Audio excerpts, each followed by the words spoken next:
Kali ini saya akan bawakan tema tentang berbahagia di dalam ketaatan. Ma'asyiral muslimin rahimakumullah.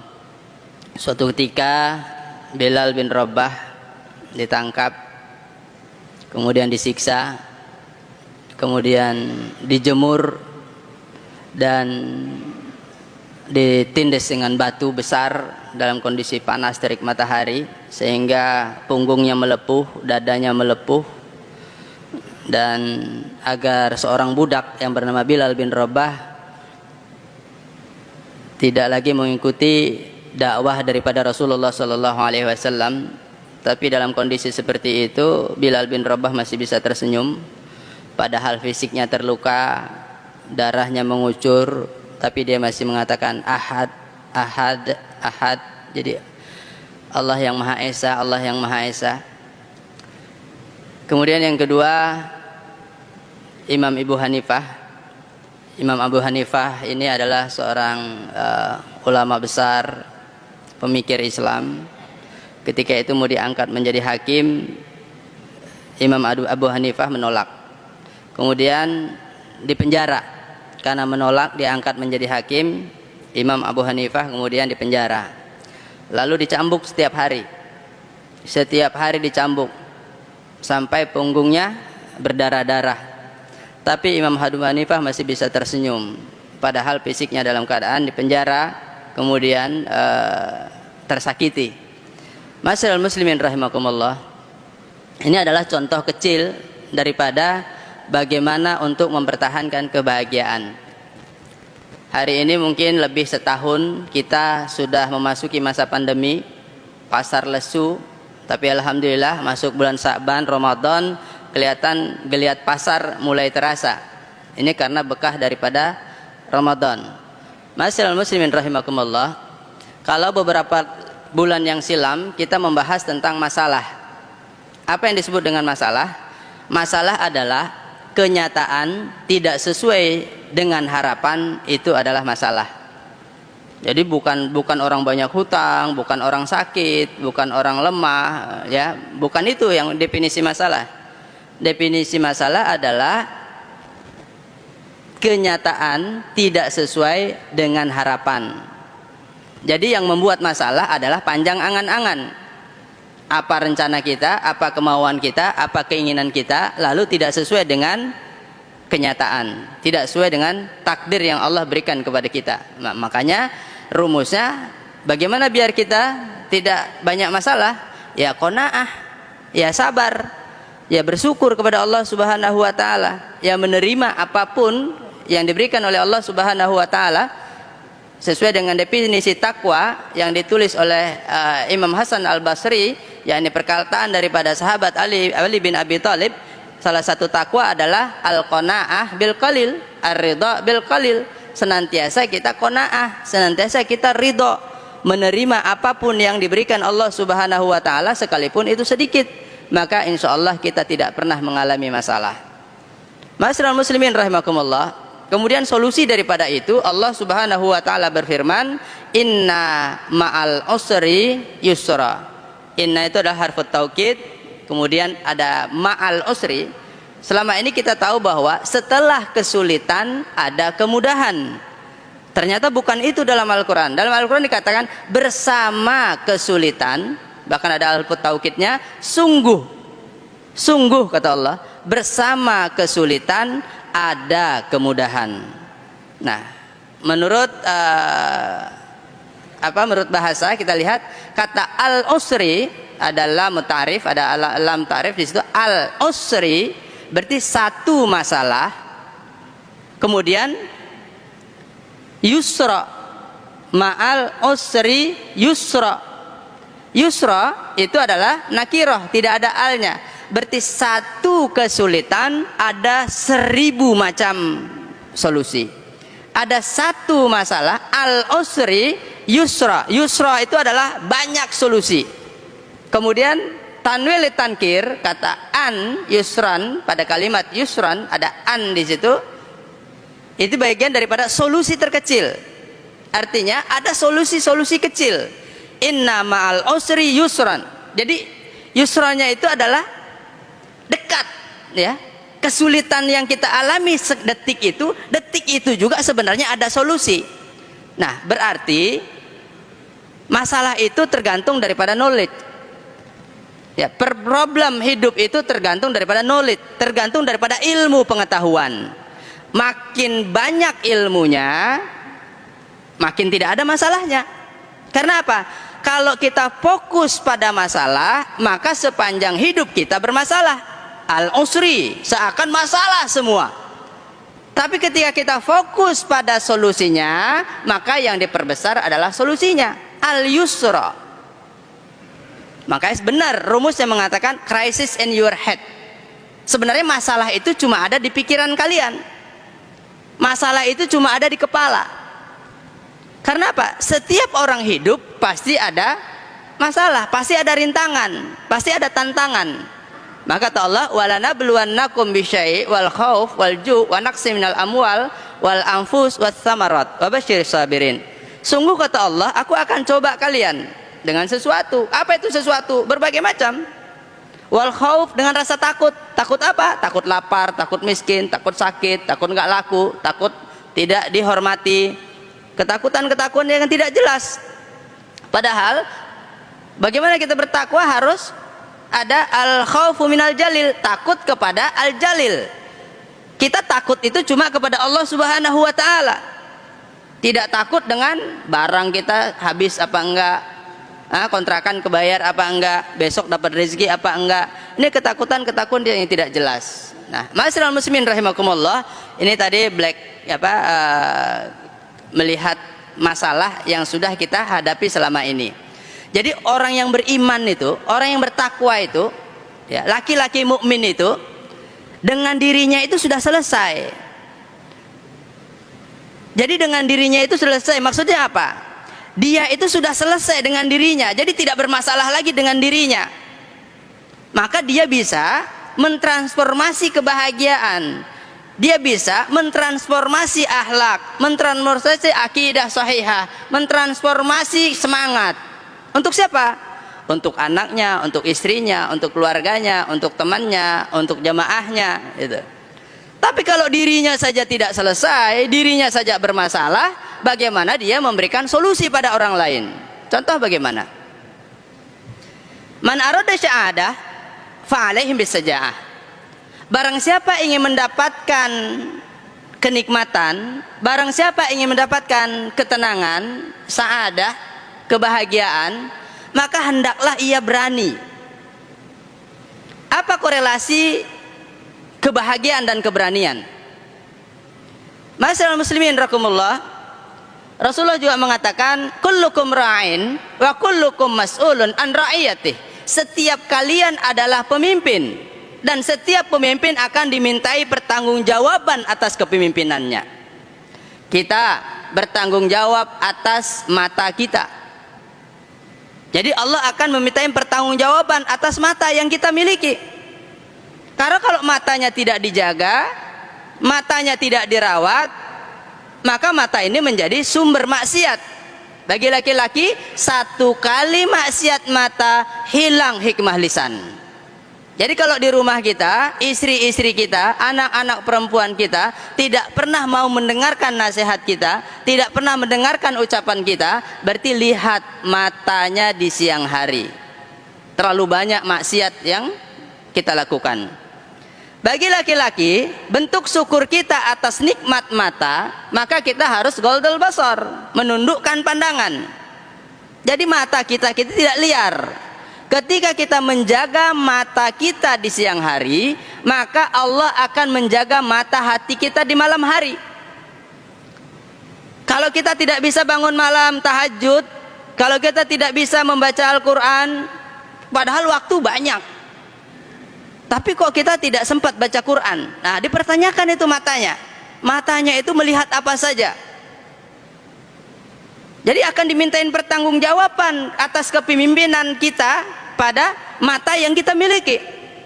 Telinga kita, kok berhari-hari kita dengar keluhan saja. Anak mengeluh, istri mengeluh, mertua ngeluh, orang tua ngeluh, teman ngeluh, saudara ngeluh, semuanya mengeluh. Yang kita dengarkan adalah keluhan semua. Semua orang mengeluh. Kenapa? Berarti kita tidak menjaga telinga kita sehingga kita mendengarkan keluhan-keluhan saja. Yang seharusnya kita dengarkan adalah solusi kebahagiaan, keceriaan, kegembiraan. Tapi kenapa mata kita, telinga kita tidak mendengar itu? Karena hari-hari kita, mata kita ini tidak terjaga. Seharusnya telinga kita itu terjaga dari bacaan-bacaan Al-Quran yang kita baca. Karena satu huruf dari bacaan yang kita baca mendapatkan 10 kebaikan. Jadi ada kebaikan. Kebaikan ekonomi, kebaikan kesehatan, kebaikan keluarga, kebaikan, semuanya kebaikan. Mungkin setengah tahun yang lalu saya berkata di pasar, kita ini kenapa pasar sepi? Karena semuanya bilang sepi, semuanya mengeluh, menyalahkan menteri lah, menyalahkan presiden lah, menyalahkan politik lah, menyalahkan, semua disalahkan. Akibatnya semua memulai dari narasi negatif semuanya. Kan kata Allah, ana inda zanni abdi bih, kata Allah, aku ini bersama dengan keyakinan persangkaan hambaku. Ketika dia bilang sedih, aku berikan sedih. Ketika dia bilang sakit, aku berikan sakit. Ketika dia bilang kebahagiaan, maka aku berikan kebahagiaan. Maka ketika bangun tidur, Allah Subhanahu wa taala sudah mengajarkan beberapa masnunah melalui Rasulullah sallallahu alaihi wasallam. Bangun tidur, la ilaha illallah wahdahu la syarikalah, lahul mulku wa lahul hamdu wa huwa ala kulli syai'in qadir. Baru bangun kita langsung bertauhid kepada Allah Subhanahu wa taala. Baru bangun yang kita pikirkan adalah Allah Subhanahu wa taala. Kemudian subhanallah walhamdulillah wala ilaha illallah wallahu akbar. Kita bertasbih, bertahmid, bertakbir, mengagungkan Allah Subhanahu wa taala. Lalu kita baca alhamdulillahilladzi ahyana ba'dama amatana wa ilaihin nusur. Segala puji bagimu ya Allah. Alhamdulillah, aku bersyukur ya Allah. Aku merasa bahagia hari ini ya Allah. Ketika kita bangun, ahyana ya Allah, engkau hidupkan aku ya Allah. Ba'dama amatana, setelah engkau matikan ya Allah. Dalam psikologi Quran, tidur itu dianggap mati. Kalau setiap hari kita hidup, mati, hidup, mati, hidup, mati, hidup, seharusnya setiap hari bertambah ziyadatul khair, bertambah keberkahan kita, bertambah kebaikan kita, bertambah ketaatan kita, bertambah kedermawanan kita, bertambah kesalehan kita, bertambah senyum kita, bertambah baik akhlakul karimah kita. Ini waktu Ramadan sudah memasuki hari ke-18, besok 19, sebentar lagi akan berakhir. Apa hasil Ramadannya? Apa hasil trainingnya? Apa hasil pelatihannya? Bukanlah Allah katakan sibghatullah wa ma ahsanu minallah hasibgha, celupan Allah, sepuhan Allah, patrian Allah. Adakah yang lebih baik daripada sepuhan Allah ini? Adakah yang lebih baik dari patrian Allah ini? Adakah yang lebih baik daripada training Allah ini? Kita merasakan bagaimana berlapar-lapar di siang hari. Mampukah kita bersyukur kepada Allah Subhanahu wa taala? Mudah-mudahan momentum Ramadan ini kita merasakan bagaimana nikmatnya surga sebelum datang surga yang sebenarnya. Kita harus menikmati betapa Allah memberikan Ramadan ini kepada kita untuk membakar semua yang ada pada diri kita, membakar darah kita, membakar semangat kita, membakar dosa kita, sebagaimana tukang patri emas itu membakar emas sehingga dia menjadi logam mulia. Ma'asyiral muslimin rahimakumullah. Maka berbahagialah, la takhaf wa la tahzan innallaha ma'ana. Jangan bersedih, jangan bingung, jangan galau bagi anak muda. Bergembira, berbahagia. Karena apa? Rasulullah sallallahu alaihi wasallam mengingatkan kepada kita ketika memasuki bulan Rajab, bulan Sa'ban, bulan Ramadan. Ada satu hadis yang mengatakan, man fariha bidukhuli Ramadan faharrama alaihim jasadahu ala nir. Barang siapa yang bergembira, barang siapa yang ceria, barang siapa yang berbahagia menghadapi bulan suci Ramadan, maka diharamkan jasadnya atas api neraka. Jadi kebahagiaan ini dirawat. Bagi para suami, kalau suaminya itu bahagia, maka istrinya ikut ceria, anak-anaknya ikut bahagia. Tapi kalau kita senyum kita tidak simetris, senyum kita membawa luka, pandangan kita pandangan sinis, pandangan kita pandangan tajam, pandangan kebencian, muka kita tidak enak dilihat, sikap kita kasar, main tangan, akhlak kita tidak baik. Apa yang dibanggakan oleh anak-anak kita, apa yang dibanggakan oleh istri-istri kita, apa yang dibanggakan oleh keluarga kita. Sudahlah kita buruk rupa, sudahlah kita tidak dermawan, sudahlah kita akhlaknya tidak baik, kemudian mulutnya menyakiti, mulutnya pedas, mulutnya mencerca, mengecewakan, akhlaknya tidak baik, memalukan keluarga, memalukan bagi anak-anaknya, bagi orang tuanya. Maka apa yang dibanggakan? Mudah-mudahan Ramadan ini melepaskan semua itu. Masih ada waktu. Tubu ilallahi taubatan nasuha. Bertobat, bertaubat, taubat. Kita pakai masker, ya sebaiknya puasa bicara, tidak cuma puasa makan. Keberadaan kita hari ini adalah hasil pemikiran kita kemarin. Kalau hari ini kita susah, berarti tahun-tahun kemarin, apa yang kita lakukan kemarin-kemarin itu adalah membawa kita pada kondisi hari ini. Jadi berhentilah mengeluh, berhentilah kita merasa tersakiti, berhentilah kita merasa kecewa.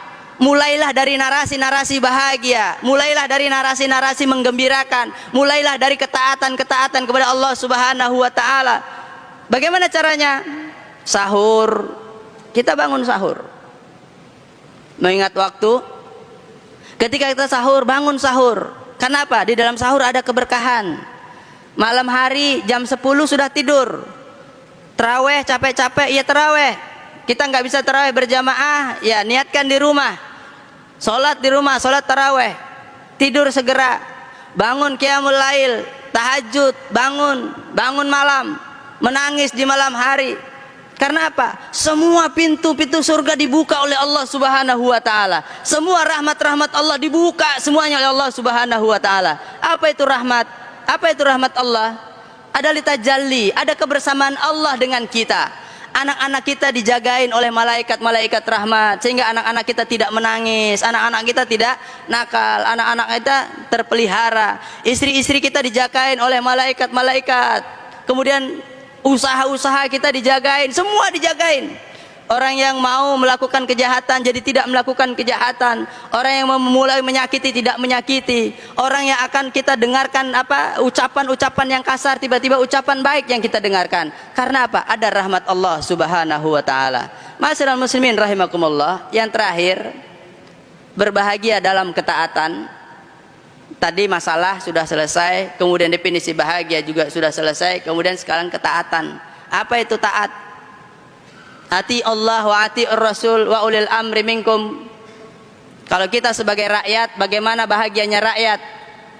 Kalau rakyat sudah mandiri, kalau rakyat sudah tenang, kalau rakyat sudah bahagia, ceria dengan caranya sendiri, maka definisi bagaimana kebahagiaan rakyat ketika rakyat bisa bertemu dengan rajanya. Itu adalah kebahagiaan yang luar biasa bagi rakyat. Paling tidak ketemu rajanya, kebijakan rajanya bisa membahagiakan daripada rakyatnya. Lalu hari ini bagaimana rakyat bisa bahagia? Kalau peta pendidikan saja mau dibajak. Kita tahu bangsa Indonesia punya adalah Pancasila, yang disebut dengan ideologi kita, falsafah bangsa kita. Kita tahu bangsa ini bisa berdaulat karena berketuhanan yang Maha Esa. Bangsa ini bisa berdaulat karena berkeadilan sosial bagi seluruh rakyat Indonesia. Bangsa ini bisa berdaulat karena berkemanusiaan yang adil dan beradab dan selanjutnya. Tapi kalau hari ini bagaimana Pancasila akan dihilangkan dari peta pendidikan? Apa yang kita banggakan lagi dari bangsa yang besar ini? Indonesia ini harmonis. Indonesia ini bahagia. Indonesia ini berbahagia. Indonesia ini berkeluarga. Boleh jadi sekarang ribut, tapi tahun depan dia sudah salam-salaman. Budaya kita tinggi.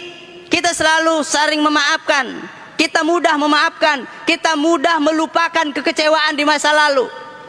Hari ini kita perang, hari ini kita ribut, hari ini kita bermasalah, besok kita sudah bermaaf-maafan. Kita sudah bisa berlebaran bersama. Kalau pemerintah hari ini tidak mengizinkan kita untuk mudik, ya kita ikutin, mungkin itu hukum positif. Sama dengan di masjid ini kita menjaga jarak. Boleh jadi kita di dalam masjid menjaga jarak, tapi di dalam pasar kita turun, kita berkerumun lagi, kita kumpul-kumpul lagi. Sebaik kita mau lawan, lawan saja, tapi melanggar hukum positif. Nah, agar kita tidak melanggar hukum positif, ya ikuti saja. Tapi dalam hati kita mengatakan, di dalam shop yang rapat ada kebahagiaan, ada kejayaan. Di mana ada sunnah, di situ ada kejayaan. Kenapa kemudian kita takut untuk berapat-rapat? Kenapa kita takut untuk merapatkan shop?